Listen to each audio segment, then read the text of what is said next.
In our news bulletin for this evening, government's contributions towards the 100 years commemoration will focus on a program for the 13th of October. My Heart Cries a Little Still exhibition officially opened at the Taonga Niue Museum today.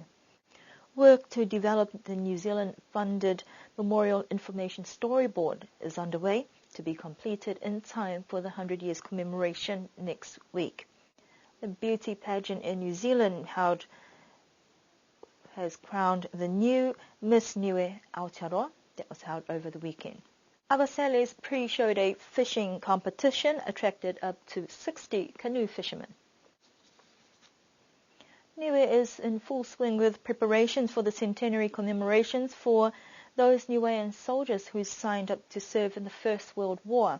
Premier Take Talangi says that the Project Management Coordination Unit has been working closely with the Niue Returned Servicemen's Association to finalise plans.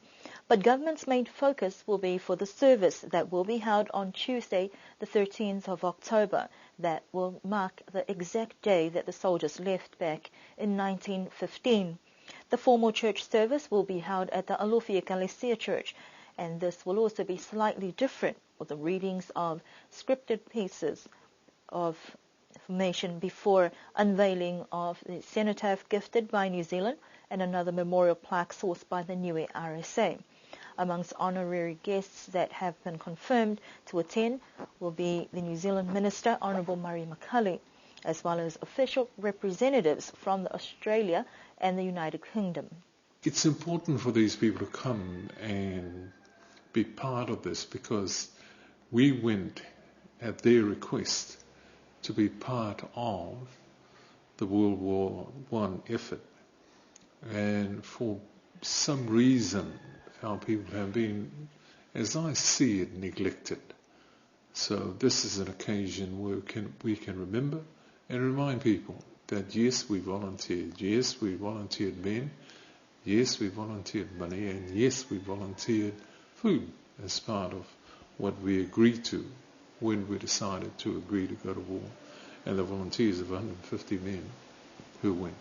Everything is geared towards the commemoration service for the soldiers. On top of that, there will be opening of the plaque from New Zealand government, as well as the opening of the plaque from the RSA here. We're working in collaboration with the RSA, but essentially the people who are coordinating the logistics of the day is Ange and to her people. The RSA at the present moment is essentially helping us with invitation lists and so on. The service will take a slightly different slant from what it normally does, and that is there will be a story told about how the soldiers went, what they thought, what we think they thought anyway. Those who were left behind, what we think they thought because they were left behind. So the service will focus its attention on that and work in collaboration with Olga Wilson has enabled us to come up with a script which we can use to help with the service. The chapters that we have broken it down to will be read by individual members of families whose soldiers went to war. Government will be spending up to $100,000 for the commemorations with special memorabilia made specifically for the day, and an open invitation has been extended to all on the island to attend. Well, we've invited many people to come to the thing, but it's an open invitation. People can come to the church service if they wish and attend the cenotaph and attend the unveiling of the plaques and so on. So it's not something that you advertise and say, come. It's something that you tell people about, and people should feel that our men have made a contribution and our families have made a contribution. Therefore, they should feel that that's an important event for our country to commemorate. With just 1 week to go, Premier Talangi says that the hope is that people will find it in their hearts that this is a significant event to attend in recognition of the sacrifice made by those 150 men who represented Niue 100 years ago, lest we forget them. A short ceremony was held today for a new exhibition, My Heart Cries a Little Still, that was officially opened at the Taonga Niue Museum. Specially invited government officials and students from Year 7 at Niue High School were amongst the first to see the exhibits that also include images of the Niuean soldiers who joined the New Zealand forces in World War I.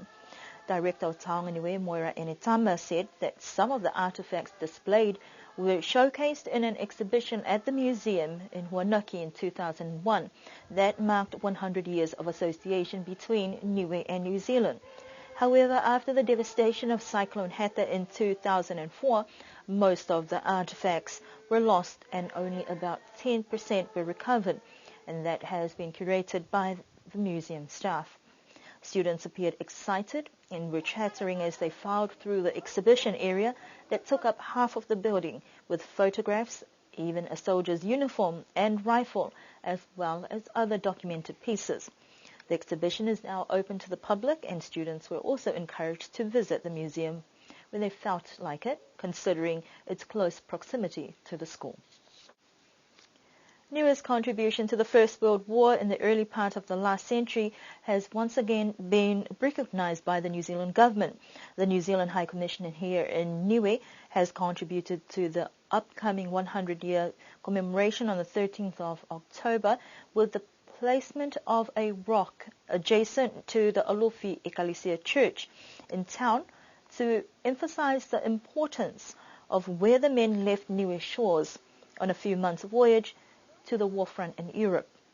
The metre-and-a-half high rock was located by the New Zealand High Commissioner to Niue, Honourable Ross Ardern, during one of his bike rides around Niue scenic spots, and through it will make a perfect commemorative piece of native beauty that will last for a very long time.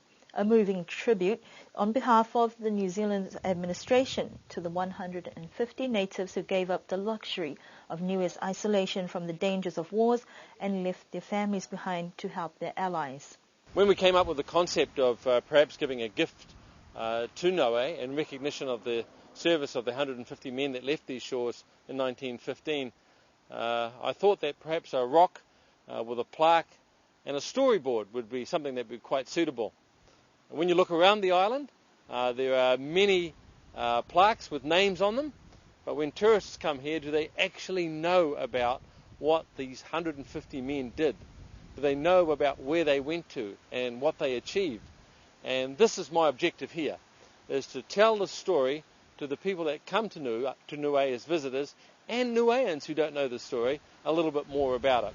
When you look at the rock, and when people come down and see it, it's going to have a plaque in it that will tell people that it was from here in Alofi that people left from these shores. And I want people to look at that story, look at that rock, and look out to sea and say, yeah, I can imagine what it was like 100 years ago for those soldiers to get on that boat, for the people of Niue to be lined these shores and wailing and weeping because their men were departing and not knowing if their men would ever return. That's the story that I want to get across. The commemorative plaque is one of two that will be unveiled on the day. One will be by the local Returned Servicemen's Association, whose president, Charlie Tavaka, said it is only appropriate that the locals show their appreciation, and the Returned Servicemen's Association is happy to drive the initiative and have one that is locally funded. There were queries from the Niue public in New Zealand about the logic of having two commemorative pieces of remembrance, as there were costs to consider, yet the two entities still go ahead with their respective plans to have the two plaques mounted at separate locations just under 200 metres apart. New Zealand's only contributing the one. It's been a very expensive exercise.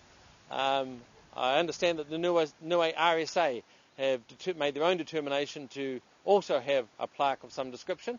I haven't seen it, but that's a decision by the RSA. Certainly this idea was signalled to the government of Niue many, many months ago and was a topic of conversation even up to a year ago.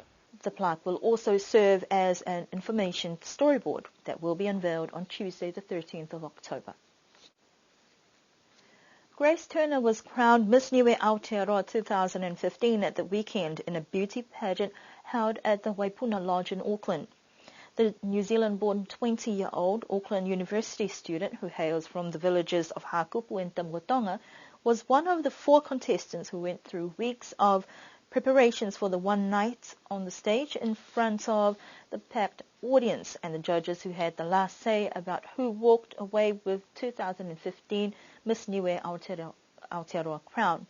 Miss Turner said she entered the beauty pageant because it was a good opportunity for her to embrace, experience and challenge herself about all things the Niuean culture offered, and to gain some confidence that can assist with her aspirations to become a secondary school teacher. She is in her 2nd year studying at the Auckland University towards a Bachelor of Arts. Ms. Turner is a keen sportswoman and is involved with the Hakupu sports. One of the organisers said that the evening was a success. They had 4 young females ready to tackle their pathways with confidence from their experiences with Miss Niue Aotearoa, which is turning out to be one of the most anticipated events on the calendar year for the Niuean community in New Zealand. Miss Niue Aotearoa for 2015-2016 went to Grace Turner of Hakupu and Tamutonga. First runner-up, Alaina Siakia from La Kapa and Liko. Second runner-up, Melesia Punu of Hakupu and Avaseli. And third runner-up, Jade Halo from Avaseli.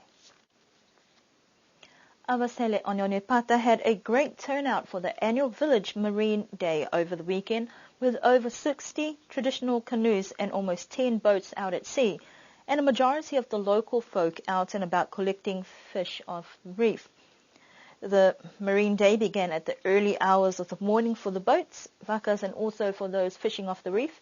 Avaseli Village Council Chairperson Ataleo Siakia says the village and the local Village Council were happy with the turnout on Saturday, especially with the number of people turning up to support the village and the number of traditional canoes out at sea on the day. The winners for the pelagic fish for tuna and wahoo category, Mr. Umusi Makani took out first prize with his 12.5 kilo tuna, followed by Dimitri Viliambo with a wahoo weighing in at 10.8 kilograms, and third placing went to Samoa Tavita with his tuna weighing in at 8.5 kilos. For the different types of fish caught on the traditional vaka, first place went to Poikapanga from Tuapa, second to Julius Hepa from Alofi, and third placing to Daniel Vilikoka Makaya of Avaseli. For the heaviest single fish caught by boats, that went to Julio Atoataalangi, and for the total weight of all fish caught in the boat category, that went to Scan Misiapo. The Avaseli Marine Day heaviest fish shield went to experienced fisherman Umusi Makani, and the second shield for the best fisherman of the day for Avaseli went to Master Samoa Tavita. The Avaseli Onionepata Marine Day ended with a prize giving at the Onionepata Sea Track in the afternoon. That concludes our news bulletin for this evening. Do join us again for our next news bulletin on Thursday. And don't forget the mental health awareness program that will be at the Commercial Centre tomorrow morning.